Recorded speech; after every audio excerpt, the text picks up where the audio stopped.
اعوذ باللہ السمیع العلیم من الشیطان اللعین الرجیم بسم اللہ الرحمن الرحیم الحمد للہ وکفی والسلام علی عبادہ الذین اصطفی اما بعد فقد قال اللہ سبحانہ وتعالی فی محکم کتابہ المبین بسم اللہ الرحمن الرحیم قل یا عبادی الذین اسرفوا علی انفسہم لا تقنطوا من رحمت اللہ ان اللہ یغفر الذنوب جميعا انہ هو الغفور الرحیم۔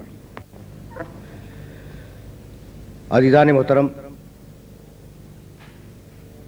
جس آیت کی تلاوت کا شرف حاصل کیا گیا وہ آیت سورہ شورى کی 53ویں آیت ہے۔ پروردگار عالم نے اپنے حبیب کو یہ حکم دیا کہ قل، حبیب لوگوں سے کہہ دو، یا عبادی الذین اسرفوا علی انفسہم، اے میرے بندو جنہوں نے اپنے نفسوں پر زیادتی اور ظلم کیا ہے، لا تقنطوا من رحمت اللہ، تم اللہ کی رحمت سے مایوس نہ ہو جاؤ، ان اللہ یغفر الذنوب جميعا، اللہ جتنے بھی گناہ ہیں ان سب کو بخشتا ہے اور بخشے گا، انہ هو الغفور الرحیم، یقیناً وہ بہت بڑا مغفرت کرنے والا اور بہت بڑا رحم کرنے والا ہے۔ اس آیہ مبارکہ کے ذیل میں ہمارا موضوع گفتگو عفو و مغفرت ہے۔ پہلے تو ہم یہ کوشش کریں کہ ان دونوں الفاظ کے مفہوم کو لغت عرب سے معلوم کریں۔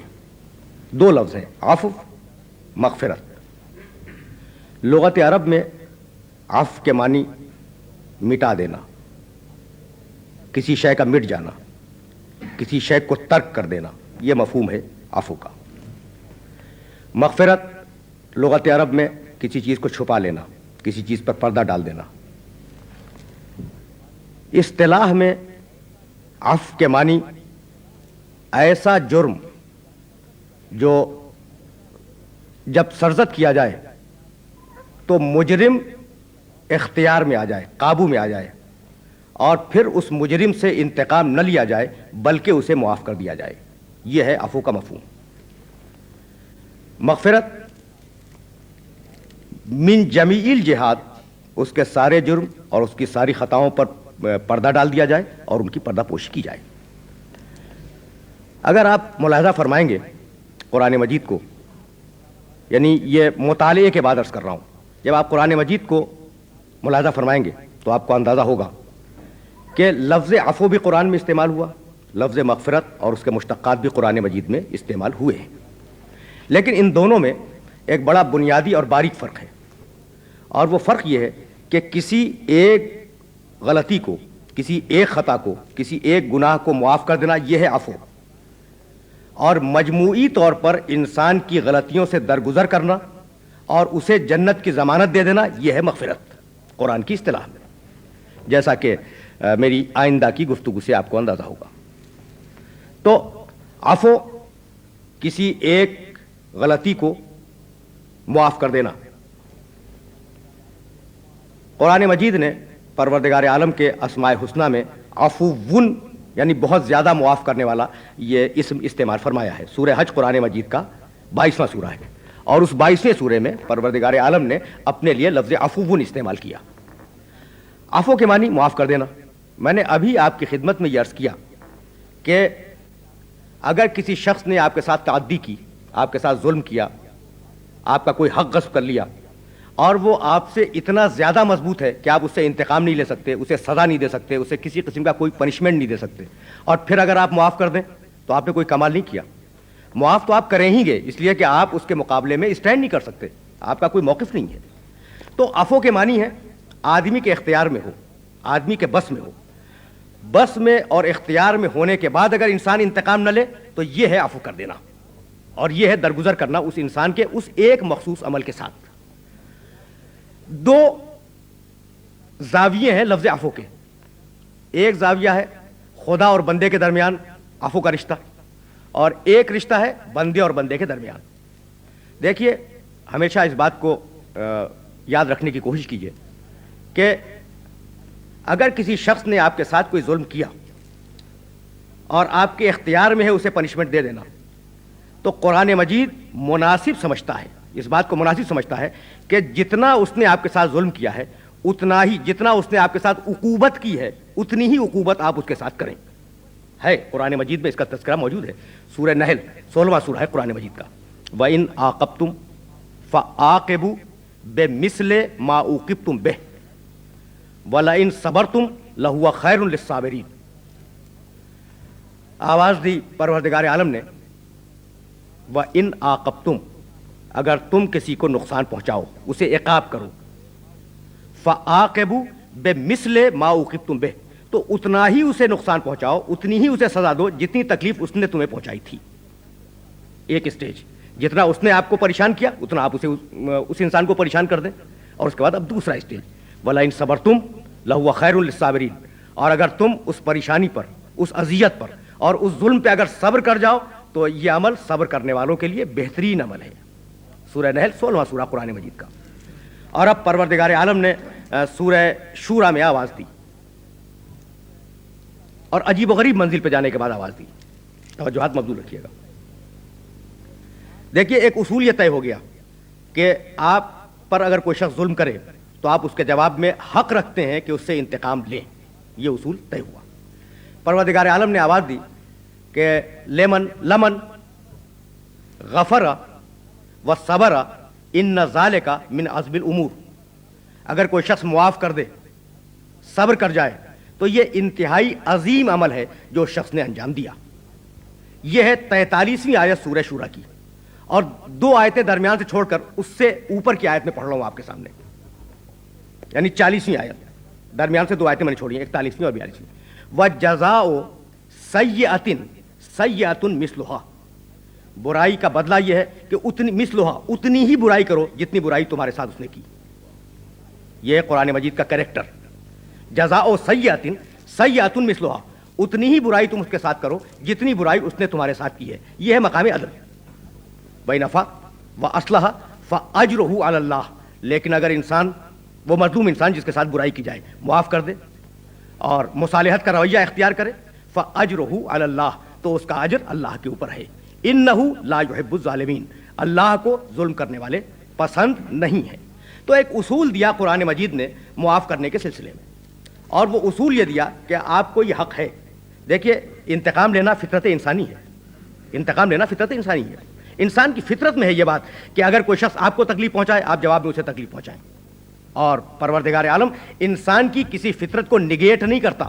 سورہ روم قرآن مجید کا 30واں سورہ ہے, اور اس سورہ کی 30ویں آیت میں پروردگار عالم نے ایک عجیب و غریب بات کہی, فَأَقِمْ وَجْهَكَ لِلدِّينِ حَنِيفًا فِطْرَةَ اللَّهِ الَّتِي فَطَرَ النَّاسَ عَلَيْهَا لَا تَبْدِيلَ لِخَلْقِ اللَّهِ ذَلِكَ الدِّينُ الْقَيِّمُ وَلَكِنَّ أَكْثَرَ النَّاسِ لَا يَعْلَمُونَ. اپنے چہرے کو, اپنے رخ حیات کو دین حنیف کے آگے جھکا دو. فَأَقِمْ وَجْهَكَ لِلدِّينِ حَنِيفًا, اپنے رخ حیات کو دین حنیف کے آگے جھکا دو. فِطْرَةَ اللَّهِ الَّتِي فَطَرَ النَّاسَ عَلَيْهَا, اللہ نے اپنی فطرت پر انسانوں کو پیدا کیا ہے. لا تبدیل لخلق اللہ, اللہ کی تخلیق میں کسی تبدیلی کا کوئی امکان نہیں ہے. تو انسان ذرہ برابر صحیح اللہ کی فطرت بہرحال رکھتا ہے, اور اللہ کی فطرت میں معاف کر دینا بھی ہے, انتقام لینا بھی ہے. یعنی پروردگار عالم کے اسماء حسنہ میں منتقم بھی ہے, اور پروردگار عالم کے اسماء حسنہ میں عفو بھی ہے, معاف کر دینے والا. تو انتقام فطرت انسانی ہے, اور وہ فطرت اقتباس ہے فطرت خداوندی سے. تو جب یہ بات واضح ہو گئی تو مجھے جملہ عرض کرنے کی اجازت دے کہ قرآن مجید کا یہ کمال ہے. سورہ شورا, سورہ نحل, قرآن مجید کا یہ کمال ہے کہ آپ کو انتقام لینے کی اجازت دے دی, اور پھر ایک منزل پہ آپ کو روک دیا. میں نے اسی منزل سے آپ کی خدمت میں ایک جملہ عرض کیا تھا, اور میں چاہ رہا ہوں کہ اپنے سلسلہ فکر کو اس مقام پر متصل کر دوں.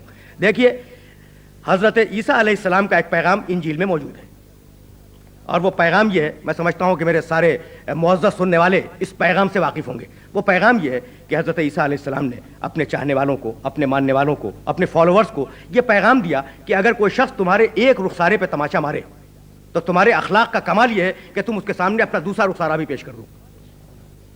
دیکھیے یہ پیغام انجیل کے اندر موجود ہے، اور اگر 1 میل کے لیے تمہیں بیگار پہ لے جائے تو تم اس کے ساتھ 2 میل بیگار پہ چلے جاؤ۔ بہرحال زمانہ بدلتا ہے، فطرتیں انسان کی بدلتی ہیں، معاشرے کا مزاج تبدیل ہوتا ہے، تو اس عہد کے اعتبار سے یقیناً بہت عمدہ بات ہوگی۔ ایک نبی مرسل کہہ رہا ہے نا، اس عہد کے اعتبار سے یقیناً بہت اچھی بات ہوگی کہ اگر کوئی شخص تمہارے ایک رخسارے پہ تماچا مارے، تم اپنا دوسرا رخسارہ اس کے سامنے پیش کرو، شاید وہ شرمندہ ہو جائے، شاید اس میں احساس ندامت پیدا ہو جائے، ہے نا عزیزان محترم؟ لیکن اس کا ایک دوسرا پہلو یہ ہے، دیکھیے جس طریقے سے ہماری تعلیم میں اسٹیجز ہیں، جو پرائمری میں سلیبس پڑھایا جاتا ہے وہ ظاہر ہے کہ پھر سیکنڈری میں نہیں پڑھایا جاتا، اور جو سلیبس سیکنڈری میں پڑھایا جاتا ہے وہ ہائر ایجوکیشن میں نہیں پڑھایا جاتا، تو موضوع ایک ہی ہے، معاشیات سیکنڈری میں کچھ اور ہے، بی اے کے لیول پہ آنے کے بعد کچھ اور ہے، ایم اے میں وہ معاشیات کچھ اور ہے، اور جو انسان ریسرچ کرنے لگتا ہے معاشیات میں اس کے لیے معاشیات کچھ اور ہے۔ تو اسی طریقے سے دین کا مزاج ایک ہے، لیکن سلیبس ایک ہے، لیکن کتابوں کی تبدیلی کے ساتھ جیسے جیسے سطح ذہن انسانی میں ارتقا پیدا ہوتا گیا، ویسے پروردگار عالم نے احکام میں ارتقا دیا۔ تو اب میں کہنا فقط اس منزل پر یہی چاہ رہا ہوں کہ ایک شخص نے آپ کو تماچا مارا، نعوذ باللہ، اور آپ نے اپنا دوسرا رخسارہ اس کے سامنے پیش کر دیا۔ اب میں اپنے سارے سننے والوں کے ذہن و دل و دماغ سے اپیل کرتا ہوں کہ اگر اس نے دوسرے رخسارے پہ بھی تماچا مار دیا، امکان ہے اس بات کا کہ وہ جسارت کی منزل میں آنے کے بعد اس میں جرأت پیدا ہو جائے، دلیری پیدا ہو جائے، وہ دوسرے رخسارے پہ بھی تماچا مار دے، تو پھر تیسرا رخسارہ تو آپ کے پاس نہیں ہے۔ تو ہو سکتا ہے کہ اس عہد کے لیے یہ تعلیم بہت اچھی ہو، لیکن جب زمانہ ترقی کر گیا، زمانہ آگے بڑھا، فطرت انسانی آگے بڑھی، شعور انسانی میں ارتقا پیدا ہوا، تو اب ہمیں اس سوال کے اوپر رکنا پڑے گا۔ یہی فرق ہے عیسائیت میں اور اسلام میں، کہ عیسائیت کا پیغام یہ ہے کہ اپنا دوسرا رخسارہ پیش کر دو، اور اسلام نے یہ پیغام دیا کہ خبردار کہیں اس کی جرأتیں نہ بڑھ جائیں، خبردار کہیں اس کی جرأتیں نہ بڑھ جائیں، اس لیے اگر اس نے تمہارے رخسارے پہ تماچا مارا ہے تو جواب میں تم بھی اس کے رخسارے پہ تماچا مارو۔ دیکھ بہت توجہ کیجیے گا، جواب میں تم بھی اس کے رخسارے پہ تماچا مارو۔ اور جب یہ ہاتھ تماچا مارنے کے لیے آگے بڑھ رہا تھا تو یہ کہہ کے اس ہاتھ کو روک دیا کہ اگر تم معاف کر دو تو اچھا ہے۔ یہ ہے اسلام کی تعلیم۔ تو بتلانا یہی تھا کہ مجرم جب کوئی جرم کرتا ہے تو اس کی 2 ہی صورتیں ہیں، یا آپ اس سے انتقام لیں یا آپ اسے معاف کر دیں۔ پروردگار عالم نے آواز دی لَهُوَ خَيْرٌ لِلصَّابِرِينَ، اگر معاف کر دو، صبر کر جاؤ تو صبر کرنے والوں کے لیے یہ بہتر ہے۔ سورہ شورا میں پروردگار عالم نے آواز دی اگر اسے معاف کر دو اور مصالحت کا کوئی معاملہ کرو اس کے ساتھ تو ہم تمہیں اجر عطا کریں گے۔ لیکن اس بات کا امکان موجود ہے کہ اگر مصالحت کی جائے اس انسان کے ساتھ جو ظلم کر رہا ہے تو اس کی دلیری بڑھ جائے، اس کی ہمتیں بڑھ جائیں، اس کی جرأتیں بڑھ جائیں۔ اس لیے پروردگار عالم نے دونوں زاویوں کو برابر کے ساتھ رکھا، گفتگو عفو کے اوپر ہے، دونوں زاویوں کو برابر کے ساتھ رکھا۔ آپ نے اسے معاف کر دیا، امکان ہے نا کہ وہ درست ہو جائے، اس میں ندامت کا احساس پیدا ہو، اور امکان ہے کہ وہ دلیر ہو جائے، یعنی مثبت امکان بھی موجود ہے، منفی امکان بھی موجود ہے۔ تو نفسیات انسانی کا خالق جب کوئی حکم دے گا تو وہ پوری نفسیات کے اوپر محیط ہوگا، وہ حکم پوری نفسیات میں محیط ہوگا۔ اس لیے آواز دی کہ سنو، ہم تمہیں بزدل نہیں بنانا چاہتے، ہم تمہیں جبن اور خوف کی منزل میں نہیں لانا چاہ رہے ہیں، ہم یہ چاہتے ہیں کہ تمہاری غیرت، تمہاری حمیت، تمہاری قوت غضبانیہ برانگیختہ ہو اگر تمہارے ساتھ کوئی برا عمل کیا جائے، اور تم اس برانگیختگی کے ساتھ اس غضب کی کیفیت میں آنے کے بعد، غضب کوئی بری شے نہیں ہے، غضب کا استعمال برا ہے، اس کیفیت میں غضب میں آنے کے بعد اتنا ہی انتقام لینے کے لیے بڑھو جتنے انتقام کے لیے ہم نے تمہیں حکم دیا ہے کہ جتنا اس نے کیا تھا۔ اور جب تم آگے بڑھ رہے ہو تو تم آگے بڑھے نا، تم اس پہ حاوی ہو گئے، وہ ظالم تمہاری دسترس میں آ گیا، اور اب وہ ظالم ڈر رہا ہے، کہ یہ مجھ سے انتقام لے گا۔ تو اس وقت اگر تم معاف کرو گے تو یہ اس ظالم کی نفسیات پر انتہائی کاری ضرب ہوگی، یہ اس ظالم کی نفسیات پر انتہائی کاری ضرب ہوگی، اور وہ ندامت میں مبتلا ہوگا کہ یہ شخص مجھ پہ قابو حاصل کر چکا ہے، یہ انسان مجھ پہ تصرف کی منزل میں آ چکا ہے، اور اس کے بعد یہ معاف کر رہا ہے۔ تو جب اتنی سیر چشمی اور اتنی وسعت قلب اس مظلوم میں موجود ہے تو مجھے وہ برا عمل انجام نہیں دینا تھا۔ یہ ہے مزاج عفو و درگزر کا اسلام کے اندر۔ دیکھیے عجیب و غریب منزل فکر یہ ہے کہ اسلام کسی ایک طبقے کے لیے، کسی ایک قوم یا کسی ایک قبیلے کے لیے نہیں آیا، اسلام پوری انسانیت کا مذہب ہے۔ سورہ آل عمران قرآن مجید کا 3 سورہ ہے، اور اس تیسرے سورے میں 133ویں آیت اور 134ویں آیت مسلسل ہے، اور ان 2 آیتوں میں پروردگار عالم نے صاحبان تقوی کے اوصاف بیان کیے۔ ظاہر ہے کہ دونوں آیتیں میں آپ کی خدمت میں پیش نہیں کرنا چاہ رہا ہوں، فقط متعلق جملہ عرض کر رہا ہوں۔ متقین کون ہیں؟ والکاظمین الغیظ والعافین عن الناس واللہ یحب المحسنین۔ صاحبان تقوی وہ ہیں کہ جب انہیں غصہ آتا ہے تو غصے کو کنٹرول کرتے ہیں، غصے کو پی جاتے ہیں۔ والعافین عن الناس، اور یہ صاحبان تقوی وہ ہیں جو انسانوں کو معاف کر دیتے ہیں، انسانوں کی غلطیوں سے درگزر کرتے ہیں۔ بہت توجہ فرمائیے گا، والعافین عن الناس، انسانوں کی غلطیوں سے درگزر کرتے ہیں، انسانوں کی غلطیوں کو معاف کرتے ہیں۔ یہ نہیں ہے کہ مسلمان کی غلطی کو معاف کر دیتا ہے، مومن کی غلطی کو معاف کر دیتا ہے، مسلمان معاشرے کا ایک فرد کسی دوسرے مسلمان معاشرے کے فرد کو معاف کر دیتا ہے، نہیں، انسانوں کو معاف کر دیتے ہیں۔ یعنی یہ اسلام کے اخلاق کی آفاقیت اور عالمگیریت ہے کہ اس نے اسلام کی آفاقیت ہے کہ اس نے انسان کا لفظ استعمال کیا، مسلم کا لفظ استعمال نہیں کیا۔ تو یہ مزاج ڈرا ہوا، مقتبس ہوا پروردگار عالم کی اس فطرت سے جس پر فطرت انسانی کو اس نے خلق کیا۔ اللہ عفو، انتہائی معاف کرنے والا ہے۔ اب ہم واپس جا رہے ہیں اس آیت کی طرف جسے سرنامہ کلام میں آپ کی خدمت میں پیش کیا گیا۔ اب مزاج ہے نا، مزاج پروردگار ہے، وہ معاف کرتا ہے، اور وہ چاہ رہا ہے کہ تم بھی اسے، اگر کوئی شخص غلطی کرے تو اسے معاف کرو۔ کس طریقے سے معاف کرتا ہے؟ قل یا عبادی الذین اسرفوا علی انفسہم، حبیب کہہ دو، تیور دیکھیں آیت کے، حبیب کہہ دو یا عبادی الذین، اے میرے بندو، اے میرے بندو، کیسے بندو؟ الذین اسرفوا علی انفسہم، یہ وہ بندے ہیں جنہوں نے اپنے نفسوں کے ساتھ زیادتی کی ہے، اپنے نفسوں کے ساتھ ظلم کیا ہے، اپنے نفسوں کے ساتھ اسراف کیا ہے، یعنی گناہ کیا ہے۔ لا تقنطوا من رحمت اللہ، خبردار اللہ کی رحمت سے مایوس نہ ہو جانا۔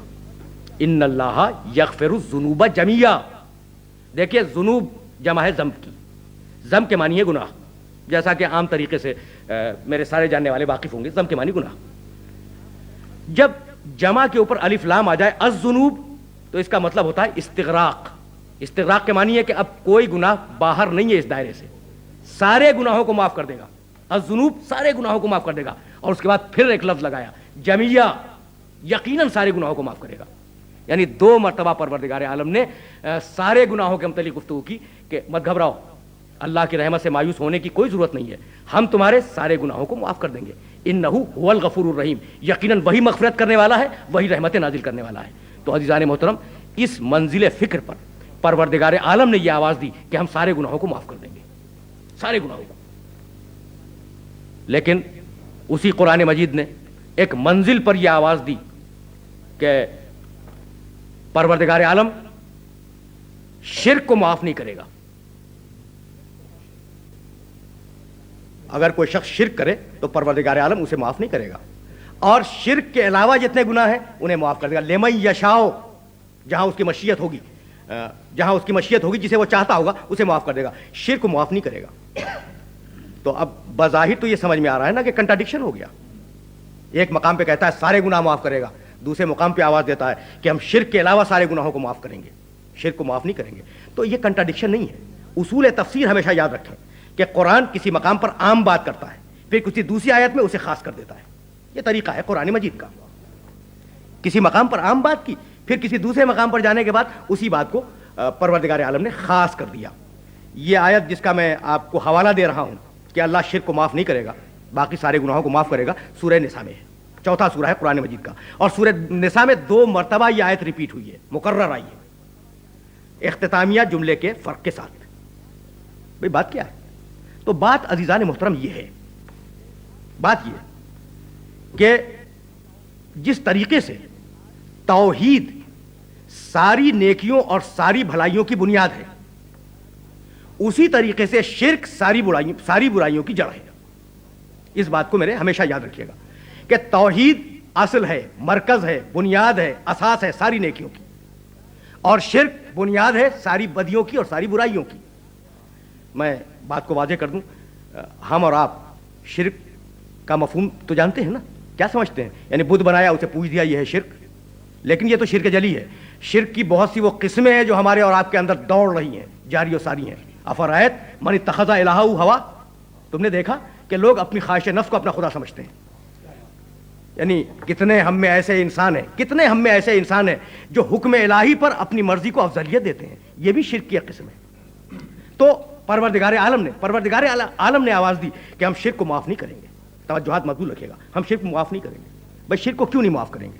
تو عزیزان محترم، ہمیشہ ایک بات کو یاد رکھیے گا کہ اگر منزل مقصود معین ہے، آپ کو ایک منزل تک جانا ہے، کوئی انسان ہے جو منزل کی طرف، ایک مسافر، ایک پردیسی منزل کی طرف جا رہا ہے، تو وہ منزل کی طرف جانے والا اگر منزل کی صحیح سمت میں جا رہا ہے تو گرتا ہوا، پڑتا ہوا، ٹھوکریں کھاتا ہوا، قدم قدم پہ رکتا ہوا کسی نہ کسی دن منزل تک پہنچ جائے گا. اور اگر منزل تو معین ہے لیکن اس کی پشت ہے منزل کی طرف اور رخ ہے منزل کے خلاف، تو زندگی بھر نہیں پہنچ پائے گا. تو توحید ہے ساری انسانیت کی منزل، توحید ہے ساری انسانیت کی منزل. اگر انسان اس منزل کی طرف رخ کر کے جا رہا ہے تو کسی نہ کسی دن امکان ہے کہ وہ منزل تک پہنچ جائے. اور شرک ہے اس منزل کے بالکل مخالف سمت میں، تو انسان زندگی بھر نہیں پہنچ سکتا. تو اللہ نے یہ طے کر دیا ہے کہ جو مقام شرک پہ ہو، چاہے وہ شرک خفی ہو یا شرک جلی ہو، ہم اسے معاف نہیں کریں گے. لیکن اگر اس شرک کے علاوہ کچھ گناہ ہوں گے انہیں ہم معاف کر دیں گے. بھئی کیا قتل نبی معاف ہو جائے گا؟ کیا انکار نبوت معاف ہوگا؟ اب ایک سوال اپنے سارے سننے والوں کے ذہن کے لیے ہدیہ کر رہا ہوں. بھئی آیت نے تو یہ کہا کہ سارے گناہ بخش دیں گے، ایکسیپشن شرک کو ہے. شرک کے علاوہ کسی نے نعوذ باللہ کسی نبی کو قتل کر دیا، کسی نے نعوذ باللہ نبوت ہی کا انکار کر دیا، گناہ ہے نا بہت بڑا. کیا یہ گناہ معاف ہوگا؟ ہونا تو نہیں چاہیے. آیت کہہ رہی ہے کہ معاف کر دیں گے. تو عزیزان محترم، خدا کی قسم ایک مرتبہ اور توجہ فرمائیں، لمن یشاء، ہم گناہ کو معاف کریں گے جہاں ہماری مشیت ہوگی. بہت کی ورڈ ہے، کلیدی لفظ ہے، جہاں ہماری مشیت ہوگی ہم معاف کریں گے. تو قاتل نبی یا منکر نبوت اتنی حقیر شے ہے کہ ہم اسے نفرت کرتے ہیں. بھائی عام انسان جو نبوت کا قائل ہے، نبوت کا احترام کرتا ہے، وہ ظاہر منکر نبی کو پسندیدہ نظروں سے تو نہیں دیکھے گا، قاتل نبی کو پسندیدہ نظروں سے تو نہیں دیکھے گا. تو گزارش اس منزل پر فقط اتنی ہے کہ جب ہمیں اتنی نفرت ہے، نبوت کے قائل ہو جانے کی بنیاد پر ہمیں اتنی نفرت ہے منکر نبوت سے اور قاتل نبی سے، تو پھر وہ جو نبوت کا بھیجنے والا ہے، وہ جو نبوت کو خلق کرنے والا ہے اور انبیاء کو مبعوث کرنے والا ہے، اسے کتنی نفرت ہوگی. تو اب اس کی مشیت کیا ان سے متعلق ہو جائے گی کہ انہیں معاف کر دے؟ تو یہ کامن سینس کی بات تھی کہ پروردگار عالم کی جہاں مشیت ہوگی وہاں معاف ہوگا، اور جہاں مشیت نہیں ہوگی وہاں پر انسان کا کوئی گناہ پروردگار عالم معاف نہیں فرمائے گا. اچھا، تو اب اس منزل پر آخری مرحلے میں گفتگو کو داخل کرتے ہوئے فقط ایک لفظ کی طرف اپنے سننے والوں کو متوجہ کر دوں. قل یا عبادی الذین اسرفوا علی انفسہم، کہہ دو کہ اے میرے بندو، اے مسلمانوں نہیں ہے، اے مومنوں نہیں ہے، اے میرے بندو. علماء تفسیر لکھنے والوں نے اس منزل پر ڈسکشن کیا ہے کہ کیا ساری انسانیت سے خطاب ہے، کہ ساری انسانیت کو معاف کر دے گا، یا کسی خاص گروہ سے خطاب ہے. اور دو گروہ تفسیر لکھنے والوں کے بہت واضح ہیں ہمارے سامنے. لوگوں نے کہا کہ چونکہ یا عبادی کا لفظ استعمال ہوا ہے، یا عبادی اے میرے بندو، اب اس میں کوئی قید نہیں ہے، تو جو بھی اللہ کا بندہ ہے اسے حق ہے کہ اللہ اس کے گناہ کو معاف کر دے. بعض لوگوں نے کہا کہ نہیں، اس سے مراد مومنین صالحین ہیں، وہ لوگ جو صحیح ایمان رکھتے ہیں، جو اللہ کی اطاعت کرتے ہیں، جو اعمال صالحہ بجا لاتے ہوں، اور ان سے اگر چھوٹی موٹی کوئی غلطی ہو جائے تو اس کی معافی کا ذمہ دار اللہ ہے، پروردگار عالم ہے. ثابت کیسے ہو کہ یا عبادی سے مراد ساری انسانیت ہے، یا عبادی سے مراد فقط اور فقط مومنین کا اور مسلمانوں کا گروہ ہے؟ یہ ثابت کیسے ہو؟ تو عزیزان محترم، آخر کلام میں میرے اس جملے کو ہمیشہ کے لیے یاد رکھیے گا کہ محکوم کی دو حیثیتیں ہیں، ماتحت، ملازم، محکوم، اس کی دو حیثیت، غلام، اس کی دو حیثیتیں ہیں. مالک نے غلام سے کہا فلاں کام کو انجام دو، اور مالک کے اس حکم کو غلام نے قبول نہیں کیا اور اس کام کو اس نے انجام نہیں دیا. ایک صورت ہے، کیا کہیں گے آپ؟ نافرمان ہے. بھائی غلام تو ہے لیکن نافرمان ہے. اور اگر وہ مالک کی مالکیت کو چیلنج کر دے تو اب وہ نافرمان نہیں کہلائے گا، وہ باغی کہلائے گا.